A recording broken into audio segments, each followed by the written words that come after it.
Oui, ça marche aujourd'hui, les amis. C'est en train de prendre. Et en Côte d'Ivoire, on a vu plusieurs personnes. Hein. La jeunesse ivoirienne est debout. On a vu la légende Alpha Blondy qui s'est prononcée contre toute intervention militaire au Niger. On a vu, comment il s'appelle encore, Guillaume Soro, GPS, qui a parlé de dialogue, de négociation. On a vu Tidjane Thiam qui a parlé de négociation et de dialogue. On a vu le président Gbagbo qui refuse qu'on envoie les enfants de la Côte d'Ivoire allaient mourir au Niger. Simeon Gbagbo, exactement la même chose. Du moins, toute la classe politique ivoirienne est contre toute intervention militaire au Niger. Pendant qu'au Cameroun, les gens sont en train de danser, les gens sont en train de, les gens sont dans la distraction inutile. Il y a des pays qui se mobilisent. La jeunesse africaine s'est mobilisée et c'est une bonne chose, les amis. Le Cameroun officiel ne se prononce jamais quand ça concerne les trucs des autres pays. Il vient juste à la fin pour féliciter ou pour dire que non, on a constaté que c'est comme ça que ça fonctionne au Cameroun. Parce que c'est le même système. Cet OMETA a été créé par la France et les gens sont en train de travailler au Cameroun pour s'éterniser au pouvoir. Ils veulent être les premières personnes qui vont faire 100 ans au pouvoir, 200 ans au pouvoir. Mais ça va changer. Vous allez voir, ça va changer. Oui, si vous ne voulez pas changer, le changement va arriver devant votre porte. Les amis, cet Ivoirien, comme Franklin Nyamsi, présente les forces en présence.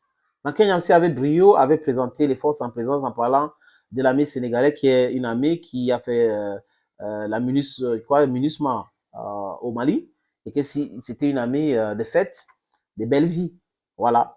On a parlé de l'armée de Bissau-Guinéenne. On voit en Bissau-Guinée qu'il y a un problème avec cette armée. Ce n'est pas une armée qui peut faire la guerre.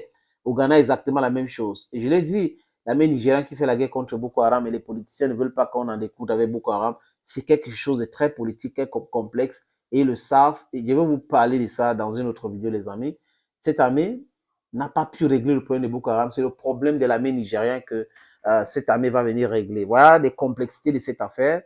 Et la France est en train de les pousser pour aller faire la guerre au Niger parce que la France est en train de perdre l'uranium nigérien. Oui, les nouvelles autorités ont contesté tous ces accords commerciaux, les accords militaires.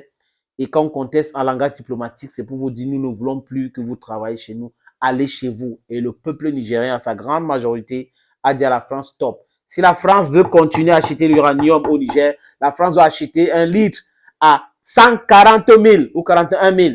Un point, c'est tout. Et verser cet argent dans les banques nigériennes. Parce que ces pays ont besoin de cet argent. Pas cette escroquerie de France CFA. Sortez le Niger sur ça. Sortez le Mali, le Burkina Faso. Sortez tous les pays. Laissez la Côte d'Ivoire et le Sénégal dans ça. Si la Côte d'Ivoire et le Sénégal veulent toujours utiliser le franc CFA, mais que ces pays utilisent, ils n'ont qu'à utiliser cela, que d'imposer cela aux autres pays, chercher à menacer les gens avec des armes pour une histoire qui ne concerne pas le peuple africain, qui concerne l'intérêt de la France. Comme ils ont leur pourcentage là-bas, ils sont des agents commerciaux de la France, des agents commerciaux de l'impérialisme, ils veulent que nous acceptions cet état des choses. Sur cette petite vidéo, cette jeune Ivoirien parle de l'armée de son pays et parle du président de la CEDEAO. Oui, il dit que l'armée ivoirienne aime la belle vie, aime les femmes avec les grosses fesses. Oui, c'est de ça qu'il est question, les amis. Et ils ne vont pas accepter d'aller mourir au Niger parce que les Nigériens font la guerre depuis longtemps, les Burkinabés font la guerre depuis longtemps, les Maliens font la guerre depuis longtemps. Donc, c'est comme ça, on dit en anglais, practice makes perfect. Si cette practice makes perfect, on peut mettre ça sur le terrain de la guerre. On va se dire, voilà les armées qui sont aguerries, qui font déjà la guerre. Voilà les autres qui font la fête et les mettre dans une situation compliquée où il y a des gens qui vont parler l'anglais, français et tout. Ils n'ont pas le même matériel. Comment ça va se passer? Comment ça va fonctionner? Et voilà la question que tout le monde se pose. Et la vie des Bazoum, parce que les militaires ou les nouvelles autorités au pouvoir au Niger ont dit clairement que si on attaque le Niger, ben ils peuvent pas garantir la sécurité de Bazoum. Ils sont en train de pleurer. Ils n'ont pas l'électricité. Le Nigeria, avec un président criminel, un bandit, qui coupe la lumière au Niger et il commence à se plaindre que Bazoum n'a pas la lumière. Donc, il a coupé pour que Bazoum ait la lumière. Par quoi? Par un coup de magie, bâton magique. Ce n'est pas possible. Les amis, regardez cette petite vidéo. Le président de la CEDEAO, là, c'est pas un enfant. Mon frère.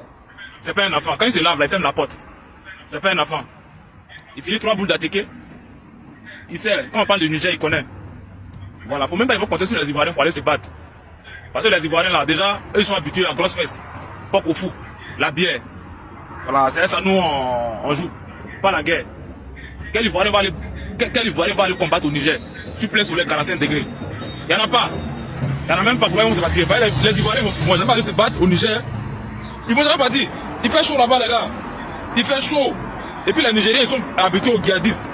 Ils sont habitués au combat. Les Ivoiriens, c'est que, voilà, c'est que nous, on aime. C'est Pokofou, belle fille, baiser bouclé. Voilà. Gabriel Gars, c'est ça. À part ça, la guerre, là, nous, on ne connaît pas. On ne nous pousse même pas. Ivoirien ne va jamais aller se donner. C'est impossible. Voilà, il présente la situation avec brio, les amis. C'est une situation qui est compréhensible. Les gens sont en train de faire la guerre et vous arrivez les gens dans les casernes, dans les boîtes de nuit chez eux et tout ça. Vous dites que vous allez les envoyer faire la guerre. C'est pour aller les tuer. Et des militaires ivoiriens, ces généraux-là qui ont dit, j'ai appris qu'il y a 3 qui ont dit que ce n'est pas une bonne idée d'aller faire une intervention au Niger. Il y a d'autres qui sont en train de dire exactement la même chose. Ils vont se réunir à Accra. Il faut dire non à cette mascarade. Oui, posez-vous des vraies questions. On ne vous a pas mobilisé pour aller combattre les djihadistes, les terroristes. On ne vous a pas mobilisé pour défendre les pays quand les gens étaient en train de violer les constitutions et les institutions.